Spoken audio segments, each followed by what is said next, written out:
नमस्कार दोस्तों, आप देख रहे हैं बोले भारत। यूपी में आज की सुर्खियों के साथ मैं अनुराग, हमारे साथ बातचीत के लिए मनीष जी। नमस्कार। मनीष जी, उत्तर प्रदेश के राजनीतिक घटनाक्रम से शुरुआत करते हैं। राहुल गांधी इस समय उत्तर प्रदेश में हैं। रायबरेली और अमेठी में उनका कार्यक्रम था, लेकिन आज कुछ ये हुआ कि कांग्रेस के बाराबंकी के सांसद तनुज पुनिया और उनकी शेड्यूल कास्ट विंग के अध्यक्ष राजेंद्र गौतम अच्छा एकाएक बहन जी के घर पहुंच गए। और फिर हुआ ये कि उन्होंने बहन जी से मिलने के लिए पर्ची भिजवाई और उनको नहीं, बहन जी ने अनुमति दी और वो वापस लौट आए। ये घटनाक्रम उत्तर प्रदेश में आज चर्चा का विषय बना हुआ है कि आखिर एकाएक ऐसा क्या हुआ कि ये लोग बहन जी के यहाँ पहुँच गए। और इसमें का आलाकमान का कुछ संदेश था, अपने मन से गए थे। हालांकि बाद में उन्होंने जो बातें कही हैं वो अजीबोगरीब हैं, दोनों लोग अलग अलग टाइप की बातें भी कर रहे हैं। लेकिन इसी पे जो ये चर्चा चली थी कि कांग्रेस का यूपी को लेकर कुछ अलग रणनीति बना रही है और वो अलग तरीके से सोच रही है। इंडिया गठबंधन जो सपा के साथ फिलहाल अगर माना जा रहा था, उससे कुछ क्या अलग मैसेज है? दोनों नेताओं का जाना और लौट आना बहरंग। अब देखिए, वैसे तो मायावती से गठबंधन करने के लिए यूपी की हर पार्टी 2 मिनट में तैयार हो जाएगी, इसमें तो कोई दो राय नहीं है। भले ही उनका एक विधायक हो, लोकसभा में कोई सांसद ना हो, राज्यसभा में एक सांसद हो जो कि जिसका कार्यकाल खत्म होना हो, हाँ, फिर भी मायावती के पास 8-10% वोट है जो बना हुआ है इतने दुर्दिन में भी। तो ये तो एक अलग बात है। 9% उनका लेटेस्ट आंकड़ा है। बिल्कुल। अब सवाल उठता है कि मायावती अखिलेश यादव पे सबसे ज्यादा हमलावर हैं, सबसे ज्यादा तीखा बोलती हैं। अखिलेश यादव के साथ कांग्रेस का गठबंधन है चुनाव के लिए, तो कांग्रेस क्या अखिलेश यादव पर सीटों के बंटवारे को लेकर कोई दबाव बनाना चाहती है कि जैसा 1996 में किया था, मायावती के साथ गठबंधन करके चुनाव लड़ा था, ऐसा कुछ कर सकते हैं। लेकिन तनुज पुनिया और ये सारे कार्यक्रम जो है वो कुछ बचकाने ही दिख रहे हैं। मायावती से तनुज पुनिया यूं ही जाके मिल लेंगे। और तनुज पुनिया कौन होते हैं मायावती का हाल चल लेने वाले? मायावती इस ग्रेड की लीडर हैं कि कांग्रेस में सोनिया गांधी या राहुल गांधी या प्रियंका गांधी उनका हाल लेंगे ना, उससे भी ज्यादा। हाँ, क्योंकि बहन जी जिस तरह का राजनीतिक व्यवहार रखती हैं, बिल्कुल। तो उसमें तो वो जब अटल बिहारी वाजपेयी की सरकार गिरी थी उस समय भी जयललिता और मायावती ने, तो मायावती किसी से मिल नहीं रही थी। हाँ, तो ये लोग तो हो सकता है मिल भी ले। राहुल सबसे बड़ी बात, क्या सोनिया गांधी के आवास के बाहर कोई यूपी का सांसद और विधायक चला जाए तो क्या मिल लेगा? मैं वही भी कह रहा था कि अगर स्वभाव मान लीजिए किसी कारण राहुल गांधी मिल भी लें, सोनिया गांधी मिल भी लें, लेकिन बहन जी ने इस तरह की परंपरा कभी रखी नहीं। वो बहुत सीमित दायरा, अपनी पार्टियों के लोगों से उनको मिलने में महीनों लग जाते हैं। बिल्कुल। तो तनुज पुनिया गए थे, इसमें कांग्रेस की क्या मैसेजिंग है? सपा पर दबाव बनाने की बात है, नई रणनीति की बात है, या फिर कुछ और है? ये लेकिन फिर भी मैं ये कह रहा हूँ, लोग यही कह रहे हैं कि मायावती को मिलना जुलना शुरू करना चाहिए। बसपा की दुर्दशा के पीछे ये भी एक बहुत बड़ा कारण है कि मायावती निष्क्रिय हो गई है राजनीतिक रूप से।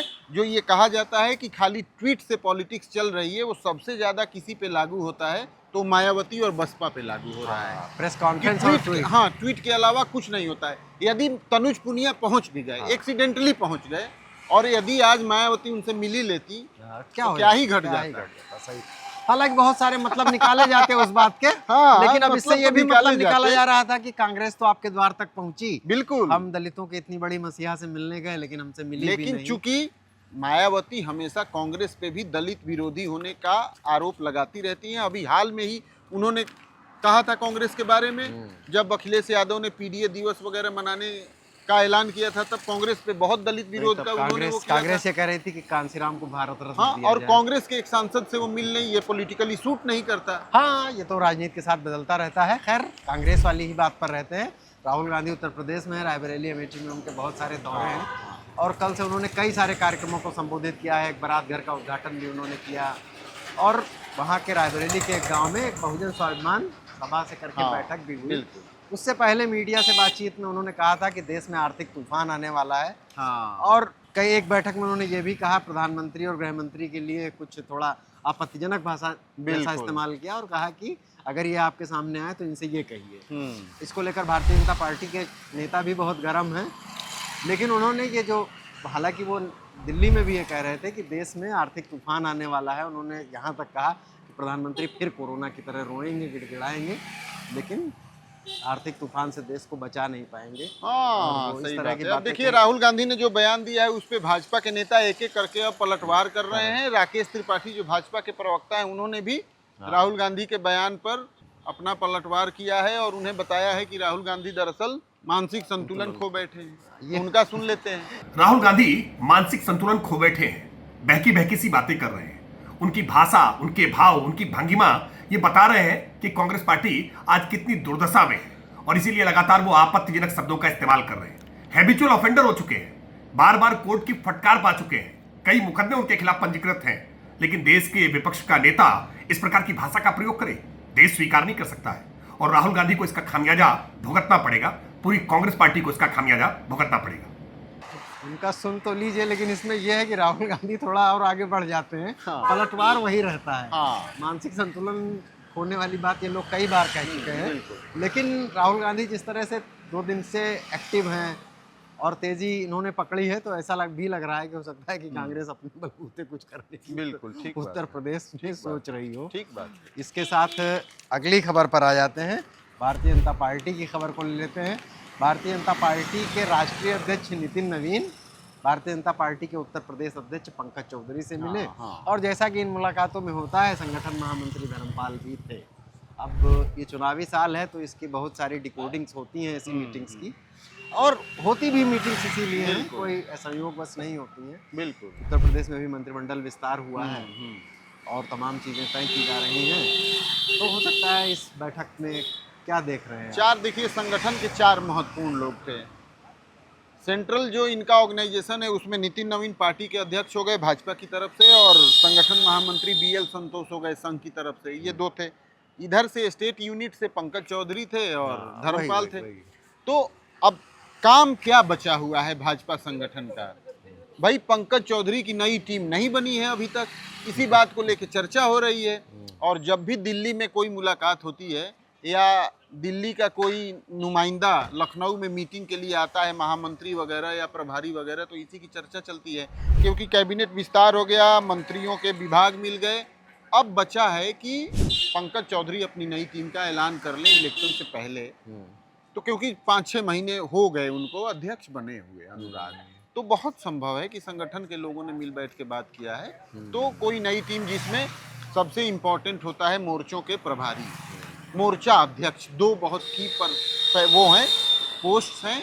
इसके अलावा महासचिव, महामंत्री, उपाध्यक्ष, इनमें तो थोड़ी बहुत तब्दीलियां होती हैं, कोई बहुत बड़ा नहीं होता है, लेकिन मोर्चों के अध्यक्ष और मोर्चों के प्रभारी ये बहुत इंपॉर्टेंट हैं। तो ये देखना है इनमें क्या क्या बदलाव हो सकते हैं या नहीं। ये बात है। अब मौसम की बात भी कर ली जाए। हाँ, उत्तर प्रदेश में गर्मी बिल्कुल जोरों पर है। बहुत शहरों के स्कूल बंद कर दिए गए हैं और बिजली कटौती, इतनी गर्मी हो गई है कि बिजली की डिमांड में बहुत तेजी से बढ़ी है। पूरा AC कूलर सब पूरी फुल रफ्तार में चल रहे हैं। कई शहरों से बिजली कटौती हो रही है और हीट वेव की भी आशंका है, और मानसून तो अभी बहुत। देखिए अगले 48 घंटों के लिए सिर्फ यूपी, पूरे देश में सिर्फ यूपी ऐसा राज्य है जिसके लिए मौसम विभाग ने रेड अलर्ट जारी किया है हीट वेव का। वैसे गर्मी पूरे नॉर्थ इंडियन स्टेट्स में चल रही है, बिहार, झारखंड, मध्य प्रदेश, छत्तीसगढ़, अभी तक ये राजस्थान वगैरह में भी हीट वेव के खेल है। हाँ, लेकिन यूपी में विशेष तौर पर रेड अलर्ट जारी किया है मौसम विभाग ने अगले 2 दिनों के लिए।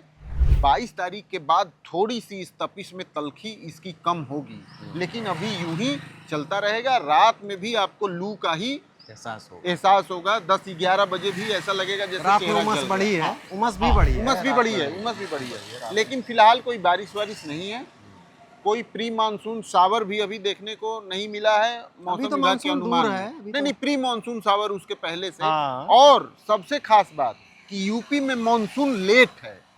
जो आम तौर पे 13 से 15-16 के आसपास आ जाता था, पहला ही अनुमान 20 जून का लगाया गया है।